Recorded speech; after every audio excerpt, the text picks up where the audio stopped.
And we'll just give people a few more minutes.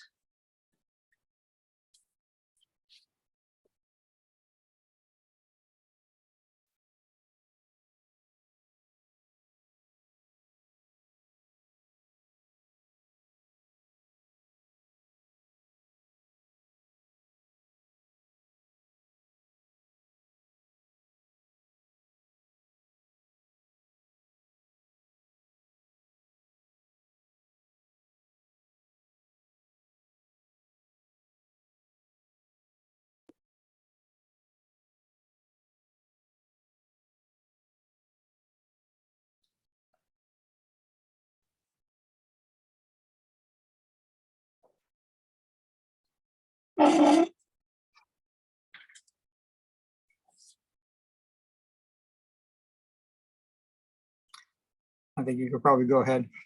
Okay. All right, we will get started.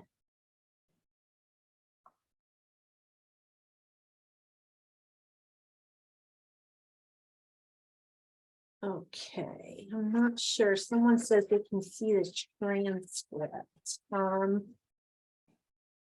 I want to make sure people are looking at my screen.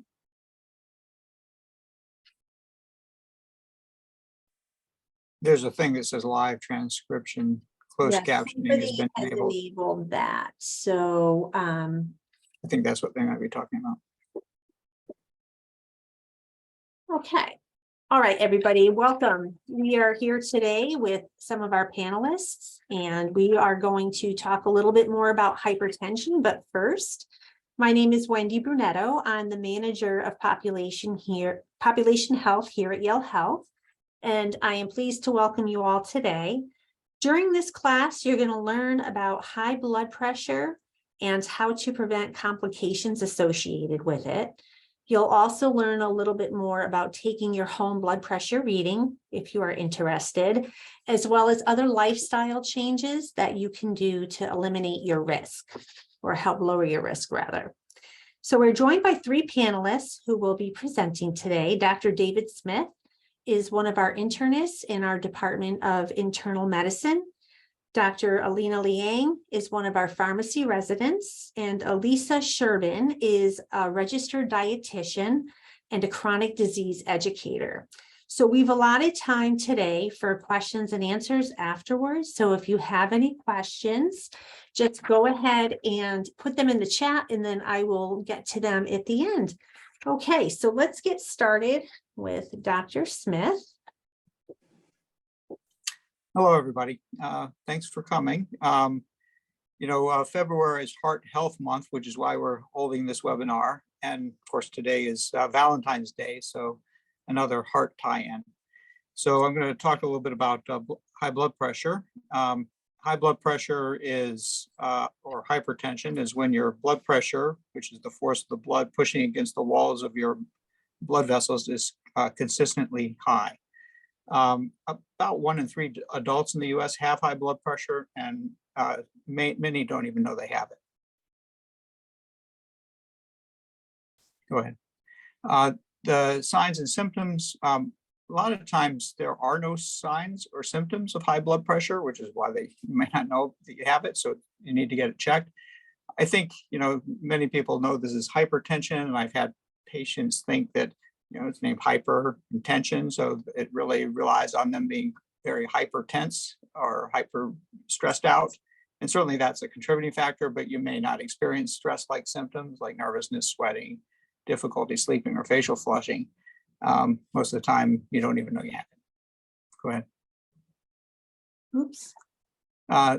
Some of the risk factors for developing high blood pressure are certainly family history.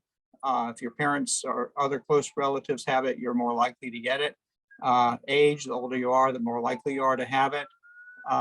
Gender, men have it more often when they're younger. Women catch up about age 65.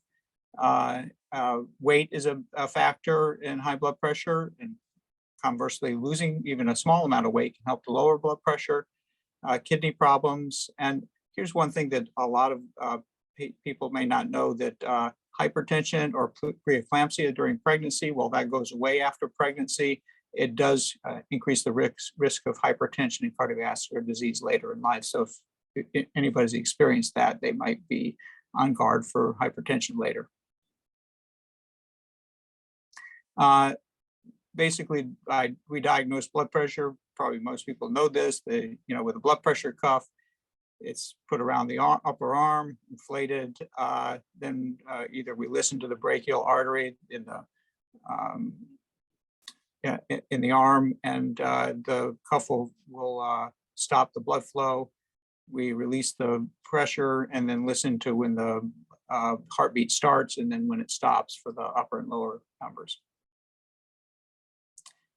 So what do these numbers mean? Well, the systolic blood pressure, the top number, is the pressure that your blood is exerting against your artery walls when the heart beats. And that's really related to the force of the heart pumping. The diastolic pressure, the second number, the lower one, indicates how much pressure is exerted against artery walls when the heart is resting. And that's related to the elasticities of the blood vessels. Now, a lot of people ask which is more important. Well, it turns out they're actually both important. You can have high blood pressure with either one of these or both being elevated. What the problem with high blood pressure is, even though it may not cause symptoms, it can cause very serious problems over time. It exerts pressure on arteries in many organs, and is a leading contributor to stroke, heart attack, heart failure, retinopathy, vision loss, kidney disease and kidney failure, and sexual dysfunction. So in terms of blood pressure, there's a kind of a complicated algorithm, but its basis is really pretty straightforward. Like to see most people's blood pressure be less than 120/80 without any medications. That would be ideal. We think it's elevated if it's goes up to 130/80. We designate it as hypertension stage 1, which is elevated blood pressure, up to 139/89. Now, at that level, it doesn't really require medication treatment. As a matter of fact, we think it's best managed with lifestyle changes, which we'll be going over in this webinar. But if you have other risk factors, that may change and it may need to be treated at that level. High blood pressure or hypertension stage 2 is 140/90 or higher. So either one of those numbers being high. And this is not just one time, this is on multiple measures. And ideally, we would confirm that with home blood pressure readings, because as many people know, your blood pressure may be higher in the doctor's office. And once we see that the majority of our readings are above that threshold, then we would initiate medication treatment for most people, in addition to the lifestyle changes. Really severe blood pressure elevations would be greater than 180 or greater than 120 for the diastolic. Thank you so much, Dr. Smith. So now that we've learned a little bit about what blood pressure is, what exactly are the next steps to take after you've been diagnosed with high blood pressure? And so after that initial conversation with your doctor, it is important to know what next steps to take. And there are many things you can do yourself, from monitoring yourself at home to different lifestyle modifications that can help keep your blood pressure under control. One suggestion your doctor may recommend is to monitor your blood pressure at home. And using a blood pressure cuff at home can help ensure that your blood pressure is under control. Different factors can affect your blood pressure. For example, you may want to take your blood pressure before you have your coffee in the morning, since caffeine can sometimes falsely elevate your numbers. You might also notice that sometimes your blood pressure at the doctor's office may be higher than what your average blood pressure readings are at home. And this is something we like to call white coat syndrome. And the thought behind this is that you are a little bit more tense and nervous at the doctor's visit compared to being a little bit more relaxed at the home setting. And so causing your blood pressure to be higher than what it may normally be. This is why it's important to regularly monitor your blood pressure at home using a cuff.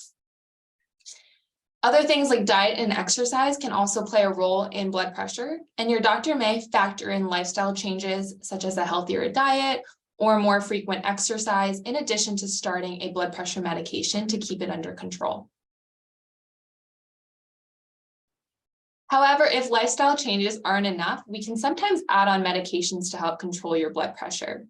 There is no one-size-fits-all approach to blood pressure medications, and because they have different mechanisms, one drug might work better for you than another. Our goal specifically as healthcare providers is to provide a medication that works best for you in lowering your blood pressure, while also limiting any unwanted side effects that can affect your day-to-day life. You'll notice some of the common blood pressure medications on the screen, and each class works a little bit differently. And so we'll go through those now. Diuretics are commonly known as your water pills. And what these do is they help remove sodium and water from the body to help lower blood pressure overall. Your ACE inhibitors and ARBs, these are drugs that help reduce blood pressure by relaxing some of the blood vessels in your body. Calcium channel blockers also help relax the blood vessels, and some can help slow your heart rate as well to help control your blood pressure. And then finally, beta blockers, these are drugs that work on your heart to help it pump a little bit more efficiently. And so with blood pressure medications, we often want to start you at a lower dose and then increase your dose over time to give your body a chance to adjust to the medication. And we also do this to help minimize any side effects that may occur. However, if you do notice any out of the ordinary side effects when starting your medications, it's always important to let your doctor or pharmacist know so that we can appropriately adjust your medication. So now that we've learned a little bit about blood pressure medications, let's talk about some tips on how to correctly measure your blood pressure at home. And so to get the most accurate reading, you may want to measure your blood pressure when you're in a relaxed state and prior to any smoking or caffeinated beverages, as these can all cause your blood pressure to increase. When measuring your blood pressure, make sure you're relaxed, sitting in an upright position with your feet flat on the floor and your back straight up against a chair. If you're using an upper arm cuff, make sure that is appropriately sized and fit to your arm to ensure the most accurate reading possible. And it is recommended to monitor your blood pressure at least twice daily, ideally once in the morning before you take your blood pressure medications to get a baseline reading, and then once in the evening after you've taken your medications to see how effective that medication is working for you. Recording these blood pressures at home can be useful so that you can refer them to your next doctor's appointment. Now that we've talked about some tips, here is a video from the American Heart Association on how to properly measure your blood pressure at home. Okay, give me 1 second. There we go.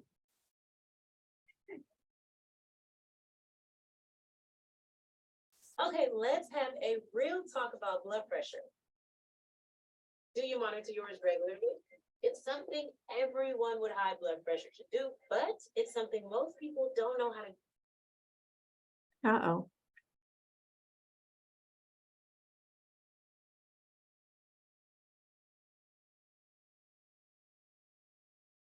I apologize. We've had a little bit of a glitch, but here we go.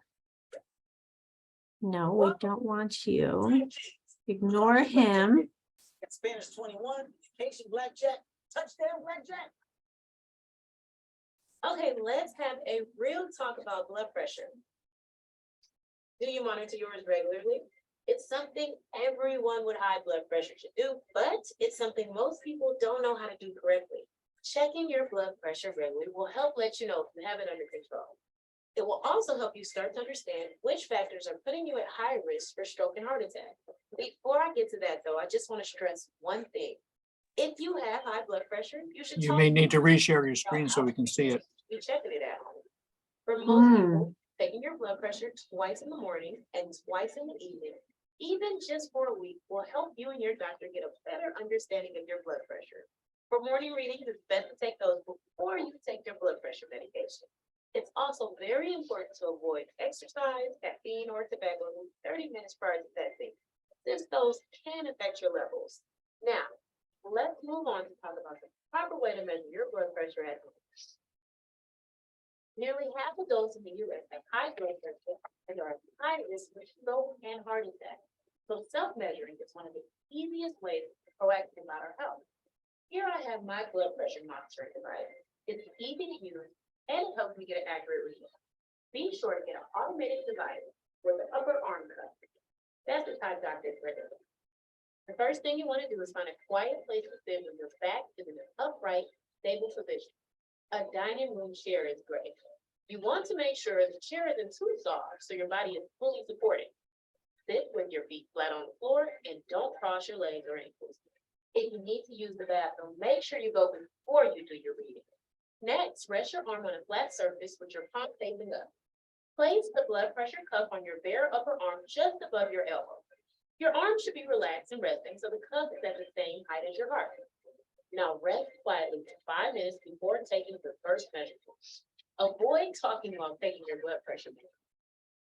Once your first measurement is completed, write down the blood pressure numbers and pulse that are displayed on the device. Wait 1 minute and then repeat this process again. As you just saw, it's important to check your 2 measurements at around the same time each morning and evening. At your next doctor's visit, be sure to share your blood pressure numbers so you can discuss the numbers and so your care plan can be changed if necessary. That's it. Not bad, right? Measuring your blood pressure at home is easy to do and a great way to stay on top of your health. If you have more questions about managing or measuring your blood pressure overall, visit the website.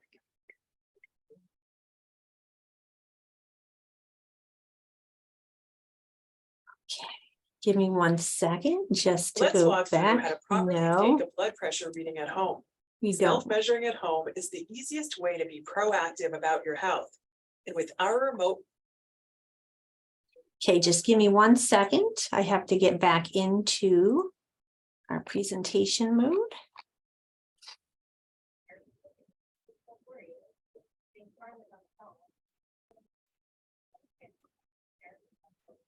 There you go, Alina.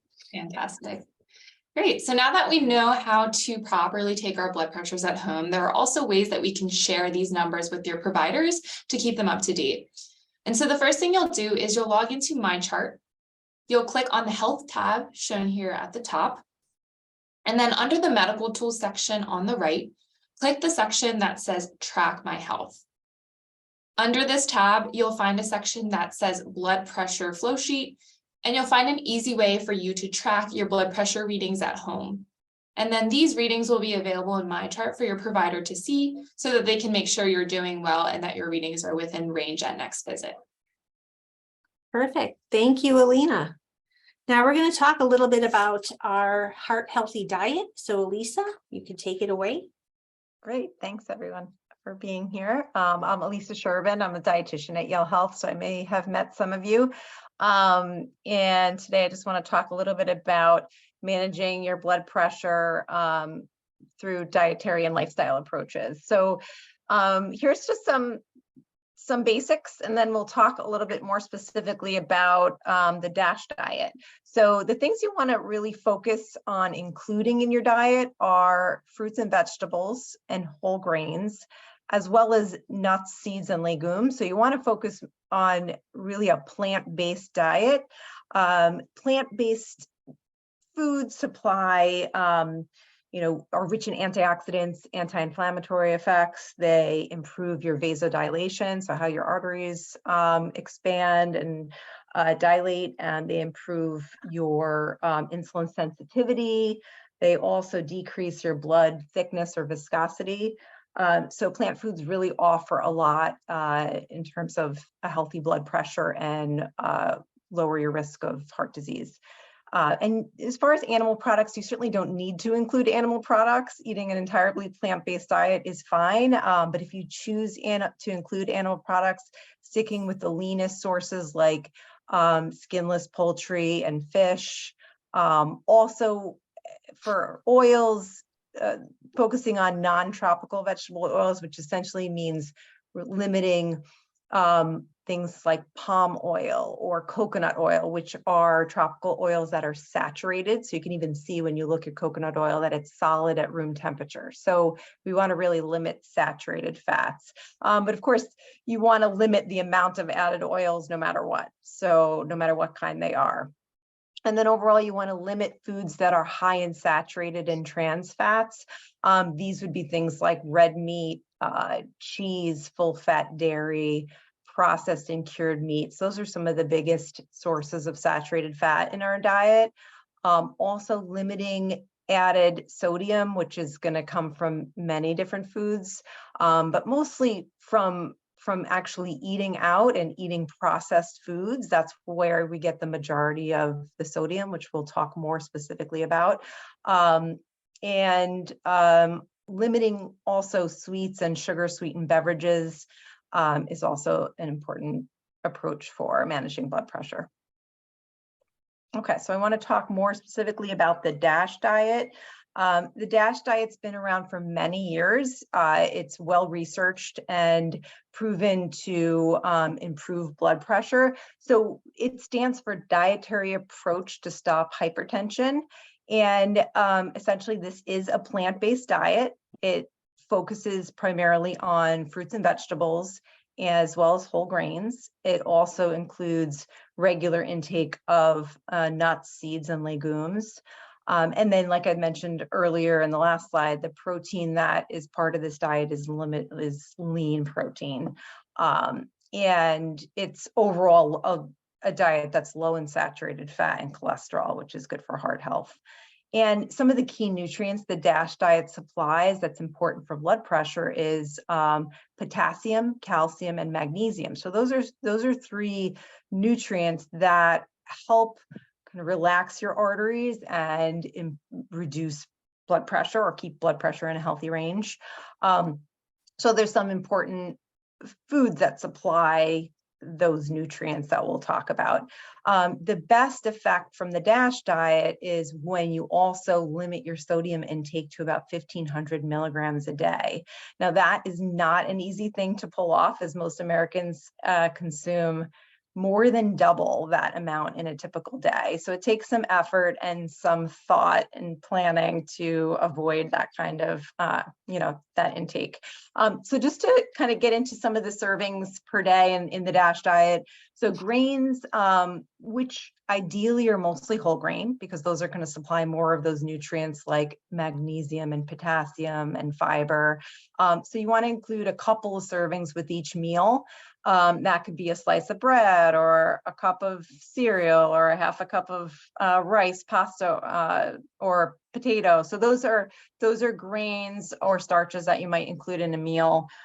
Now, it's also a moderate amount. So even though 7 to 8 servings a day sounds like a lot, a couple servings in a meal is only about a fist size. So it's not a large quantity. So if half of your plate or more is coming from starch or grains, it's overdone. So you kind of want to limit it. If you've heard of the plate model, about a quarter of your plate should be coming from maybe a grain or grain product. Vegetables and fruits, you can see the serving sizes are both 4 to 5 servings a day. So that is a really lofty goal, as most Americans don't consume even half of that. So a good rule of thumb to try to get the vegetables in that you need. Fruits are a little bit easier for people, but vegetables, aiming for at least a cup of cooked vegetables or a couple cups of raw vegetables at lunch and dinner. That'll get you about 4 servings in your day. And then maybe a snack could include a serving of a fruit or a vegetable. So that's an easy way to just try to get up to that number that's recommended. And the big reason for the fruits and vegetables is they're rich in potassium, and potassium is a really important regulator of your blood pressure, and it does help counteract some of the excess sodium that we consume as well. So that's where you're really going to get the bulk of that potassium from, the fruits and veggies. So low fat or fat-free dairy foods, again, you don't have to consume dairy foods to have a heart healthy diet, but if you do, this is a place where we're going to get a fair amount of calcium, so another regulator of your blood pressure. But you want to aim for low fat dairy, because that's the fat in dairy is saturated. So a couple 2 to 3 servings a day is about a cup of milk or about 6 ounces of yogurt. That's essentially, cheeses are really more of a high saturated fat food, not so much rich in the nutrients that we're looking for. So lean meats, we talked about, so around 2 servings a day. About the palm of your hand is about 3 or 4 ounces. So if the protein that you're eating at your meal is about that amount twice a day, you're right on track there. The nuts, seeds, and beans or legumes are important because they're a rich source of magnesium. So about a handful a day of nuts or seeds, or about a half a cup of beans. So one of the key things to look for here is with nuts and seeds that you buy in a package, they usually have salt added. So you just want to take a look at the food label, the ingredients, and it should just say the name of the nut or seed and not have added, ideally not have added oils or sodium or salt added. And then for beans, a lot of people buy them canned for ease. So if you are buying canned beans, just make sure to really rinse them very, very well. And then for fats and oils, 2 to 3 portions a day. We usually do not have to make an effort to include fats, as there's usually more than enough in our diet. But as I mentioned earlier, we want to stick with more vegetable oils, ideally monounsaturated oils like olive oil or avocado oil would be great choices. And then sweets, limiting to, a small portion 5 times a week. So maybe a small portion each day or less would be ideal. Okay. And then sodium in the American diet. As I mentioned earlier, we consume at least double the amount that we should of sodium. It's everywhere, but it's sometimes we're not aware that the majority of the sodium that we're consuming is from processed and prepared foods, because it's in there. We're not even thinking about it. But that's the place we really need to focus our attention. It's not as much the sodium that we're adding to food, the salt shaker at the meal, although it's not great to do that either. We want to try to focus on the top 10 areas, and that's what's listed here. So breads and rolls is a little bit surprising to people, but if you go get a sub sandwich, let's say at a deli, a sub roll itself already has upwards of 1,000 milligrams of sodium. So the thing there is that that's a lot of bread to begin with, but it's also, a source of sodium. So when you're eating an excessive amount, you're multiplying that by like 6 or 7 servings. Pizza, of course, it's not just the bread and the pizza, but also the cheese and the sauce. So every ingredient there is adding more salt. Sandwiches, cold cuts, cured meat. So, not only the bread, but what's going in the sandwich. So cold cuts are very high. So if you do have to rely on cold cuts, make sure they're low in sodium when you're purchasing them. I would just suggest trying to avoid or really minimize cured meats. There's no really good way around that one. Soups, the big thing here is that any prepared soup is going to have a lot of sodium, usually about 800 milligrams or more per serving. And as I mentioned, 1,500 milligrams is the recommended target for blood pressure management. So the best thing here is just to make your own. And with soups, you can make a large quantity at once, and it's actually pretty cost effective too, because of course, groceries are so expensive these days that you're better off trying to make it yourself anyway for the salt and the cost. Burritos, tacos, those, of course, it's like multiple ingredients that are in this food that supply sodium. So the best thing there too is, again, if you make it yourself, you can kind of manage some of those added sodium sources. I don't have to tell anyone that snacks and chips are high in sodium. Of course, you could buy lower sodium options, but they certainly don't taste so great. So I think just minimizing that is the best approach. Another good substitute is something like popcorn, where you can make it yourself and not add the sodium to it, or add a really minimal amount. And then it is a heart healthy snack and has some fiber in it as well.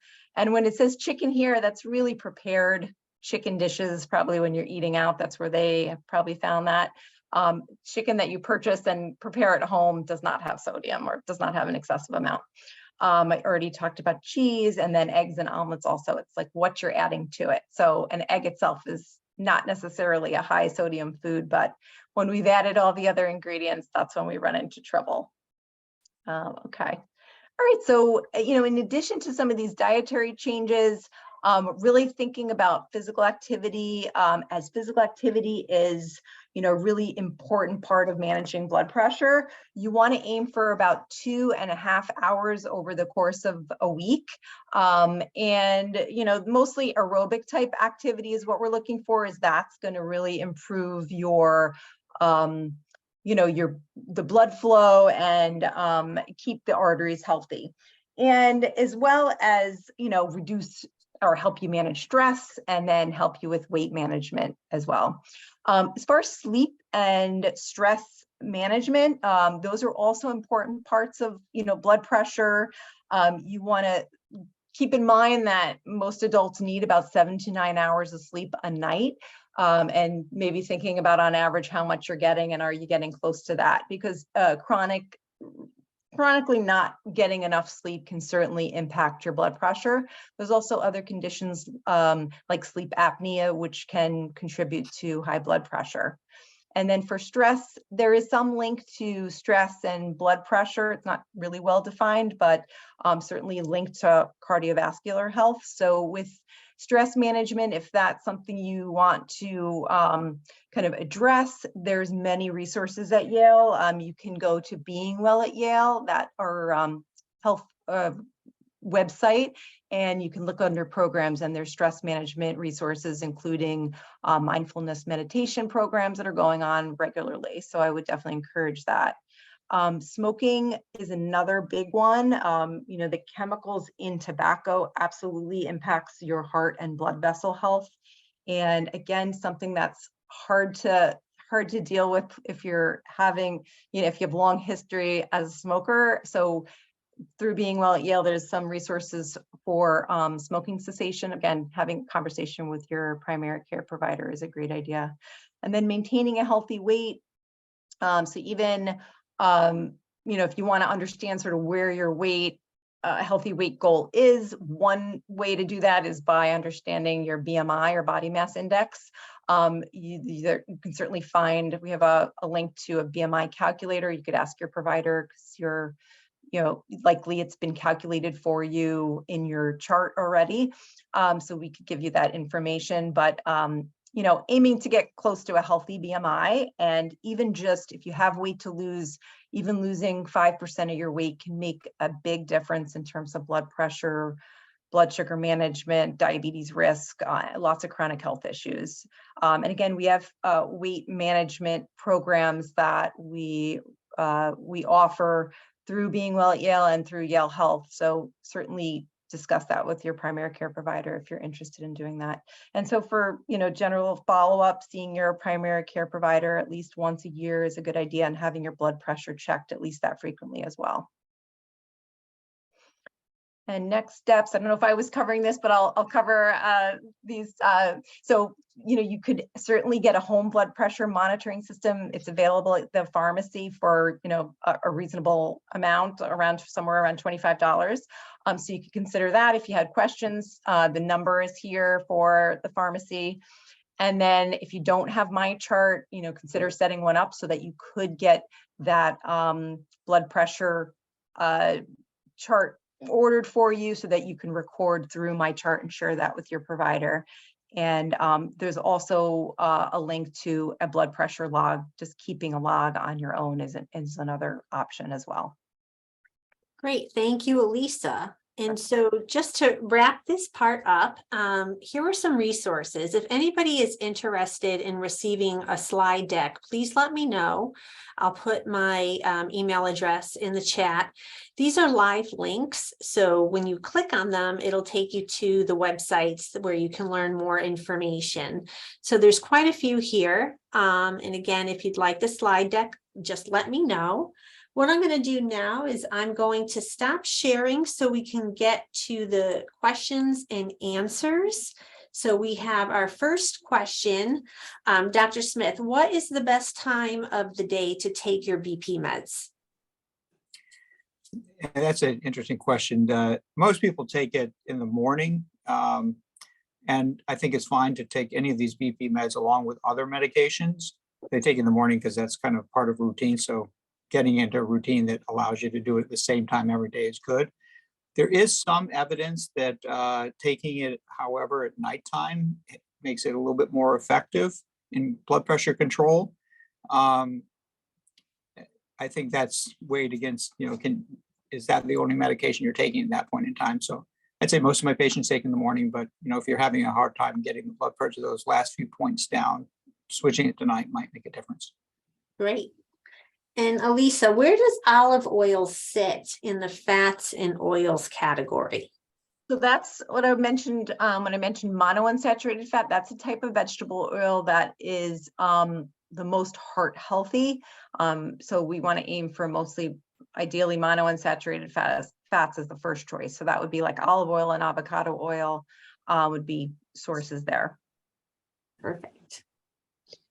Okay, let me go back to our. Can I just say something else about that?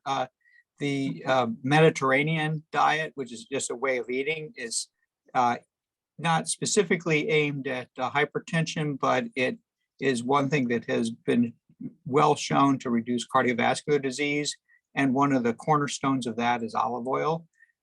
That's a component that it doesn't work as well without the olive oil. So it's actually a healthy thing to be eating. Perfect. Let's see. So somebody had said they couldn't find the blood pressure entering place in the phone version of my chart. I could send that link. It's not active on the phone version. You have to go into the desktop version of my chart. Also, I believe that you have to have your clinician enter an order for that currently. Although I think you're looking into a way to send it out to everybody, right? Yes, I'm trying to figure out a way that we would be able to send this in bulk to anybody who was interested in taking some home BP monitorings. And again, you can call our pharmacy to get more information.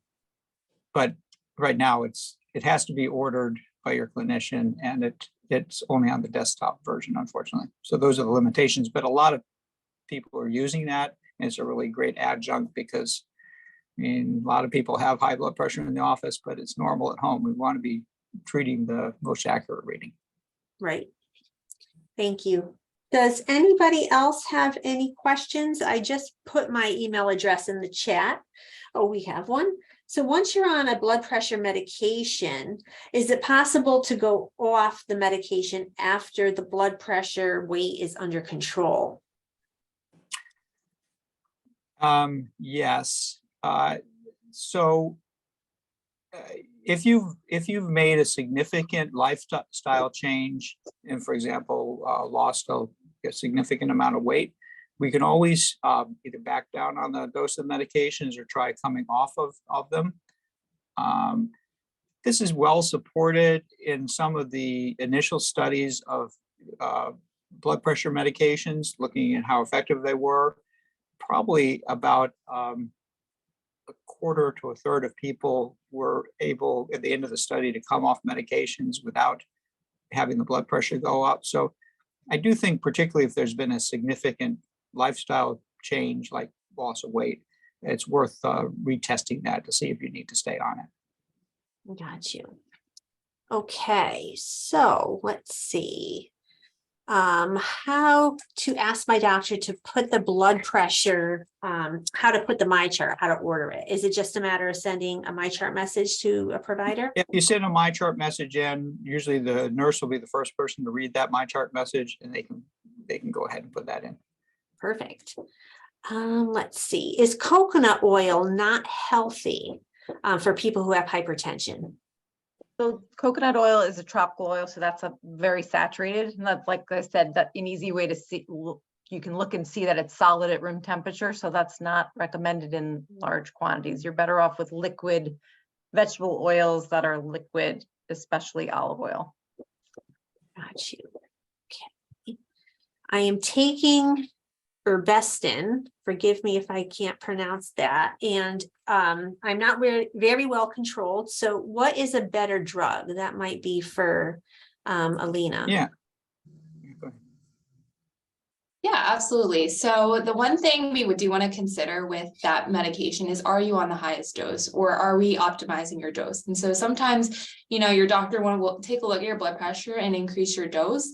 But if that medication is not working for you, there's a variety of different drug classes that we can consider as well. So maybe either adding on another drug class or changing completely based on, side effects you're experiencing and that sort of thing. It is a conversation to have with your doctor if your blood pressure is not within range currently on your irbesartan regimen right now. And Perfect. just to add to that is the irbesartan's a angiotensin receptor blocker, which is a very effective blood pressure medication. But many people who have high blood pressure require medications from more than one class to control their blood pressure. So we're focusing a lot more recently on combination pills that would have medications like irbesartan combined with another class of medication in one pill. So you're still taking one pill, but it's working with two different mechanisms. So that might be something to talk with your clinician about. Great. We have a question in the Q&A. Are saturated fats really bad? I've read that the real culprit is trans fat, but this was not properly researched.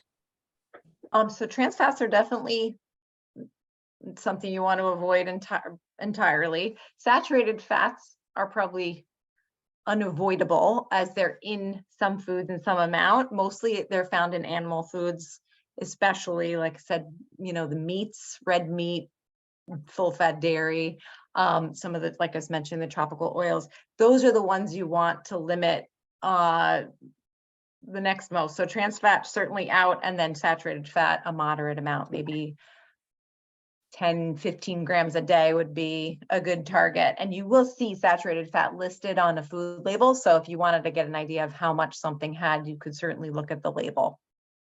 Perfect. Dr. Smith, do blood pressure medications lose effectiveness after several years?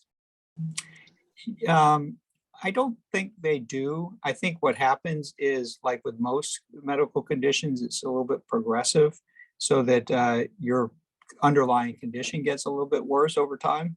And so we often have to up the dose or add another agent to control it. I don't believe it's related to the loss of effectiveness, however. Got you.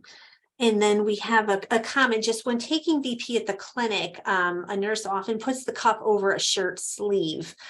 Is that the preferred method? I don't think so. No, Okay. our guidelines are not to do that. You can always feel free to ask them to, roll up your sleeve yourself, or ask them to put it on your bare arm. That's our preferred method. Okay. And how about peanut oil, Elisa? So peanut oil is a vegetable oil. It's a fairly processed vegetable oil, but better than many other kinds. So, the thing about, I think cooking with something like peanut oil over olive oil is that it's a high heat cooking oil. So, it can work well in that way. So it is a liquid vegetable oil though. So I would say in moderation, that would be okay. And in addition to sodium and fats, can you speak about sugar and its negative effect on our health? Well, added sugars are certainly, we consume an excessive amount, similar to how we consume an excessive amount of sodium. And, there's a link with blood pressure and sugar intake. It's not so direct, but it probably ties into insulin resistance. So added sugars have minimal nutritional value and potentially can, add excess weight, maybe impact your blood pressure, impact your diabetes risk. So, really keeping them minimized is important. They just don't offer anything positive, of course, except probably taste. So, Great. Yeah. Thank you. One question is, far as what are the negative side effects of the blood pressure medications? Yeah, so different classes can have different side effects. For example, diuretics, because you're increasing that sodium and water removal from the body, can often make increased urination. So you'll find yourself going to the bathroom more frequently. Sometimes that can imbalance your potassium level. So those are some side effects of diuretics. For your ACE inhibitor and your ARBs, sometimes you'll see a persistent dry cough. And if that happens, definitely let your doctor know. We can consider a different medication.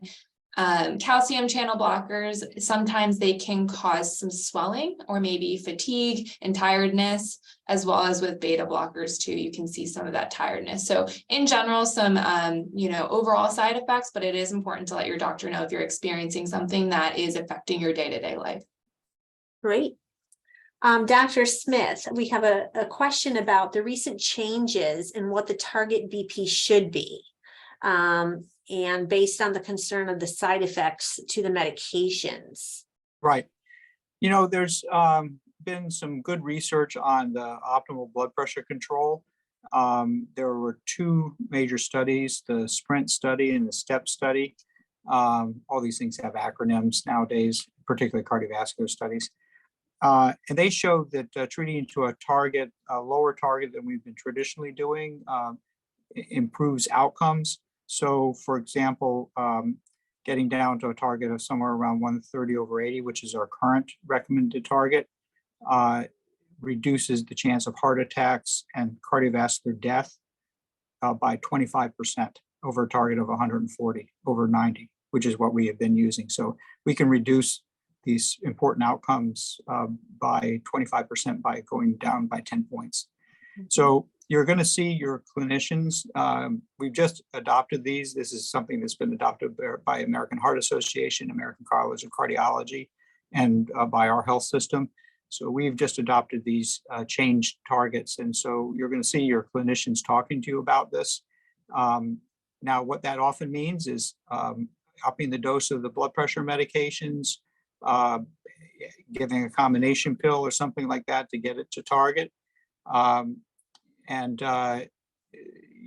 think the trade-off with these studies is, on average, you have to have one additional medication to get it down to this lower target. So it is a trade-off, but I think it surprised many people by how big the response was. And this is the same for people in any age range, including older adults. Perfect, thank you. And what about for people who have high blood pressure at one visit, they're, asked to come back for a follow-up and it continues to be high? What would that involve as far as the next steps? Well, we always want to confirm that you have high blood pressure, hypertension, because it's a long-term treatment. And so we want to make certain that we're doing the right thing, because anybody can have an elevated blood pressure reading at any visit. You might be anxious or in pain or whatever when you come in, and it might be artificially elevated. So we like to try to confirm it either with several readings over time, or augmented with home blood pressure readings to make certain we're on the right track. But blood pressure is a physiologic variable, and so it's it's supposed to vary. And so sometimes it's going to be a little bit high. When we're taking blood pressures, you might send us 10 blood pressures taken over time at home, and 6 of them may be high and 4 of them may be normal. It's really what the majority is. We'd like to see the blood pressure be in a good range all the time, or most of the time. So it's really a kind of a average game on this. For some people, it'll be high all the time, but most of the time it's something where it's the combination of high and not high readings, and we have to judge when it's high enough to do something as important as put you on a medication or recommend a medication. You decide if you're being put on a medication, of course. Great, thank you. Does anybody else have any other questions? We have a few more minutes, so we can stay on if there's additional questions. Oh, will my blood pressure be elevated due to an injury? Elena? I think it depends on the severity of the injury. Usually your blood pressure does remain consistent, but when you have, trauma or some sort of internal dysregulation, it can, increase blood pressure in certain cases. But consistently, your blood pressure should remain either elevated if you have high blood pressure, or, within range if it is properly treated. Great. And do BP pills prevent stroke or heart attacks? Yes. I think the things that I was talking about, that 10-point difference does that for mostly for those particular outcomes, stroke and heart attacks. Great. 25% reduction by going down to 130/80 compared to 140/90.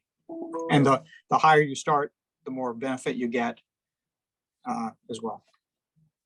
And another question, do acids in the diet increase blood pressure? There's no evidence that I know of that specifically. Yeah. I did want to just mention one other thing out nutritionally. We did start a monthly hypertension nutrition class that your primary care provider can just put in a referral for if you're interested in delving into the DASH diet a little bit more and explaining more and understanding how to apply that for yourself. So that's available once a month. What days, Elisa? It's on Wednesdays once a month. Okay. I think thank it's, you. I'm not sure off the top of my head which Wednesday, but when you get a referral, put in the call center, we'll pull up the schedule and put you in that class. It's a MyChart group video visit. Perfect. And is there any remedy for severe white coat hyper syndrome? So no remedy. I think the more comfortable you become with your PCP, often that helps. But some people are just anxious when they come into a doctor's office all the time. And I think that, it's that fight or flight type of thing where going to talk about your health and, vulnerabilities to health conditions just triggers that for some people. So we get around that by taking blood pressure measurements at home. If I see them all elevated in the clinic, I have people take it at home, and it's always normal at home. I have to rely on the home blood pressure readings, and we treat the target in the home blood pressure readings and kind of ignore the in-office blood pressure readings. They've looked at white coat hypertension, and if it's all normal at home and just high in the doctor's office, it doesn't really carry the same risk as regular hypertension. Gotcha. And what are your thoughts on the blood pressure wrist cuff? I would say in general, the standard of care is typically the cuff around your arm. It tends to be a little bit more accurate. So we do kind of recommend that over the wrist cuff. Okay. Let's see. That was the last question I can see. If anybody else has anything, let me know. I'm monitoring the chat as well as the Q&A. So I think we've definitely covered all the questions. Again, I'm going to put it again in here, my email address. Anybody who wants to receive the slide deck can email me. I think this was a really great webinar, and I just want to thank our panelists because everybody did such a great job, and I hope you all found it very, very helpful. And we hope to do these again. And if there's any other webinars that anybody on this webinar thinks would be important to learn about, also email me that as well. We also have diabetes classes, and we have, other information. We'll be holding a colon cancer screening webinar next month. So we're really trying to focus on some of our preventive health as well. Okay. If that's it, I think we're going to sign off. And again, thank you. Okay. Bye. Thank you. Bye-bye.